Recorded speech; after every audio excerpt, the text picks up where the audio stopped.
Ketika orang subuh tinggali penonpoe sinar anu luar biasa energina hese nyaritakeun kamangfaatan sinar dina waktu subuh.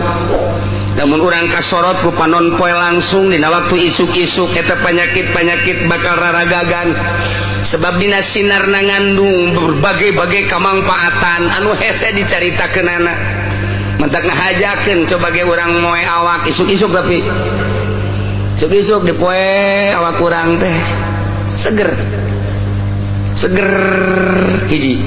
Nomor kaduana membangkitkan semangat nundek digawe kasorot ku panon poe gagah digawena, nundek ka kantor kasorot ku panon poe gagah ka kantorna, nundek ka pabrik kasorot ku panon poe gagah ka pabrikna, nundek gaji isuk-isuk poe minggu kasorot ku panon poe ngaudu keula gagah bae gagah sidar isuk-isuk telen lalawar. Mulai jam 7 jam 8 masih gagah keneh, jam 9 jam 10 geus dula deuleu bae lapar. Sinar lapar geus aya. Dula deuleu bae sial kiai angel amat ngajina. Nyumpahan ka kiai tolol. Sidar jam 11 mah geus lain deui ngantuk.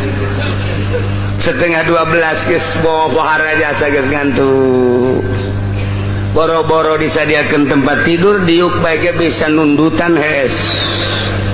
Lumantak urang ka masjid jam 10, ka masjid jam 11 poe Jumat. Diuk sila hes. Ulah dihudangkeun bubar Jumat. Eta bawaan sinar matahari. Isuk-isuk kan itu beda. Tapi begitu setengah 12, jam 12 lain deui. Naik deui ke ketika jam 2 mulai gairah aya deui. Kitulah diciptakeun ku Gusti Allah. Nu nyiptakeun kos kitu teh saha Gusti Allah.